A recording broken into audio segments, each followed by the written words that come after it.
Nabanggit ni Katya na talagang ginagawa nila ang lahat, mamo, para magkaroon ng baby. So, kamusta naman ang inyong IVF journey? Okay naman. So far, so good. Siyempre, hindi siya madali. Going to be honest sa lahat ng mga nagpaplano mag-IVF. Hindi siya madaling journey. But it's a journey, it's an experience. It's actually para sa akin nga, ang natutunan nga namin ng partner ko was parang mas gumanda yung relationship namin kasi mas naging close kami dahil dalawa kaming nagsasacrifice, dalawa kaming nagtutulungan dito sa journey na to. Hindi lang because ako yung babae, ako lang yung maghihirap. So, he was there every step of the way sa lahat ng check-up, sa lahat talaga, never nawala yung partner ko.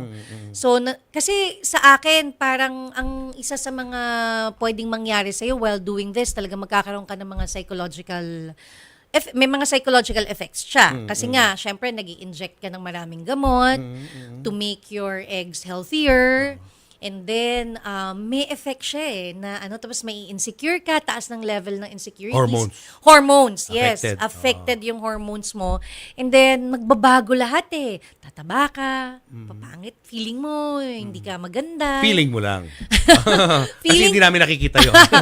So yun, and then wala kang gana. Kasi nga, yung feeling mo rin while doing everything, para ka rin pregnant So yung pag nag-i-inject ka ng mga gamot, yung pakiramdam mo was para kang buntis din. Bloated, gutom, tamad, ganon. Wala kang gana sa lahat ng bagay. So that time, nung ginagawa ko yun, hindi talaga ako makatanggap ng work. Kasi nga, wala akong gana magtrabaho. At the same time, hindi kaya kasi pag na-stress ka, napuyat ka, bawal. Masisira yung quality ng eggs. Syempre, kailangan alagaan mo yung eggs na yun para maging maganda. So, ang akin, siguro, number one advice ko sa mga bata pa ha, I'm 42 years old. So, when I started my IVF journey, I was 40. Last year lang naman 41. And, matagal to Yeah, matagal. So, rin siya, malaking factor yung age. So, kung nahirapan kayong mag-pregnant at 30s, magpatulong na kayo sa doktor. Wala namang masama. Ang IVF, Katya, bali, may kukunin sa'yo, Yes. specimen, yung egg mo, Yeah. tapos sa partner mo, yung sperm niya. Yes. And then, i-store nila yun. Yes, so they will harvest eggs sa babae, magde-deposit ang lalaki. Pag nakuha na nila, i-fertilize nila sa laboratory. Okay. So, kung halimbawa, hindi laging guaranteed na lahat ng makuwang eggs sa'yo at makuwang sperm sa'yo ay magfa-fertilize. So, let's say, ang makuha lang na egg sa'yo 5. Sa 5 na yon hindi lahat maganda. Ang maganda lang doon 2. Sa 2, hindi guaranteed magfa-fertilize yung 2 na yon. So, ganun siya ka-sensitive. So, let's say, may isa lang na maganda. Pag tinusukan ng sperm, waiting ka pa for 7 days kung magfa-fertilize yun. So, may ganun siya. So, yung sa inyo, stress. ano ng status? So, yung sa amin, meron na kayo? frozen na 4. Okay, that's good. But, ang issues lang namin, syempre, ginigrade kasi nila yan So, habang tumatanda ka, pumapangit yung grade. Kasi, nagiging hindi maganda yung quality ng eggs mo dahil tumatanda ka na That's the isang number one reason. Yung age. Kaya mas bata, mas magandang mag-baby. I'm not saying na mag-anak kayo agad, pero siguro yun yung 25 pataas to 35, yan yung talagang magandang maganda. Okay. Pero pagdating mo ng 35 pataas, medyo dapat caution. So pa-check up ka na. Kung ayaw mo magbuntis agad, gusto mo magpa-harvest ka lang para frozen lang siya, magaganda pa yung eggs na makukuha. So, malalaman habang frozen sila kung okay.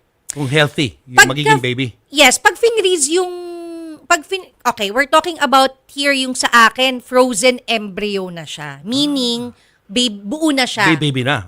Na-fertilize na siya. So, ibig sabihin, ilalagay na lang yun sa akin. If you are single, maraming frozen eggs lang, hindi pa fertilized.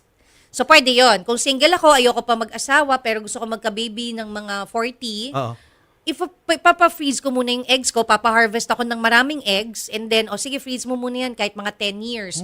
After 10 years ko pa yan gusto ilagay. Pag meron na akong napiling asawa ko, saka if-fertilize. Allowed yun, Allowed yun, that's allowed. Okay. So, you're just paying yearly sa hospital for freezing your eggs. Ganon naman siya. Sa akin naman, sa case ko, frozen embryo na siya kasi meron naman akong partner.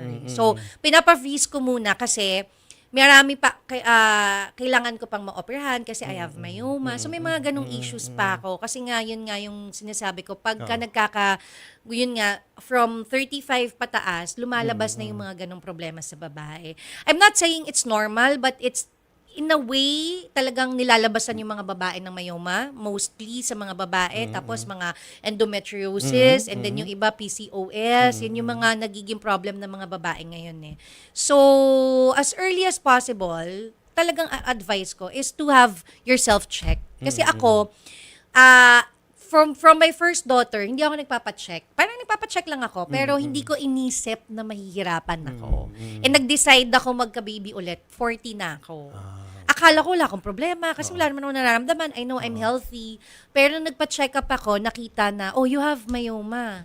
And then lumabas sa test, oh, malapit ka ng konti na lang yung eggs mo. We have to harvest it. Harvest na tayo ng harvest bago maubos. Parang ganun yung So, kailan mo planong magbuntis? Right after my operation, which is going to be, I think, next year, may 3 months siya na pahinga.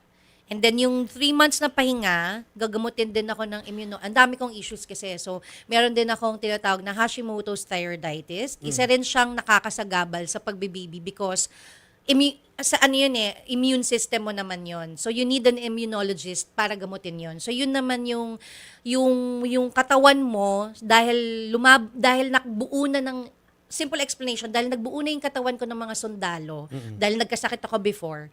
So ngayon, pag may pumasok na foreign body, patayin natin yan para hindi ka magkasakit. Ganun yung iisipin ng katawan ko.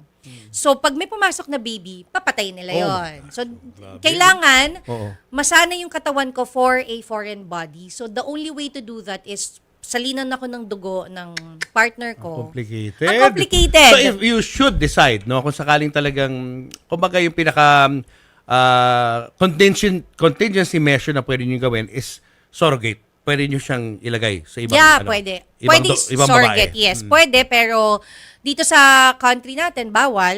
All Catholic country, binawal. So, pwede ka pumunta sa ibang bansa na merong surrogacy. But, ako naman, so far naman, okay naman yung lahat ng mga sa akin. Payag, okay naman ako. So, ako magdadala ng baby. Ayan, good luck sa inyo, Mamu. Baka may gusto kayo tanong. Yes, Mamu, anong tanong, ate? Oo nga eh. I was listening here and I can just imagine what you... And Anton, no? Anton is your... No, that's...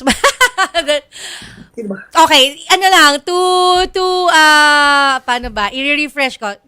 Dati ba? Dati? He was my ex-husband. Ayun, So I have a ex-husband. daughter with him. We're annulled already. And then, I got engaged nitong January with my new partner. Oh. Yeah, with my new Ayun. my Congrats fiancé. pala sa Yes. iyong Anong name ng fiancé mo? Paolo. bagong Paulo. engagement. Yeah. Okay. Oo. Bali yung present husband mo, ayun, that's why you're working on having Ayan, a family Yes, together. yes, Ayan ang yes. engagement. Yan pala ang Proposal. proposal. Yes, that's in sa Oo. Japan. Wow, ang romantic Congrats. naman. So, Papa and I will pray, no, na sana maging successful yung myoma na Yeah, surgery. yes, thank you, Next year. ate. Thank you. O, para Thank you. magka-baby na kayo. Yes. Sana maging successful yan, Yes, thank Katya.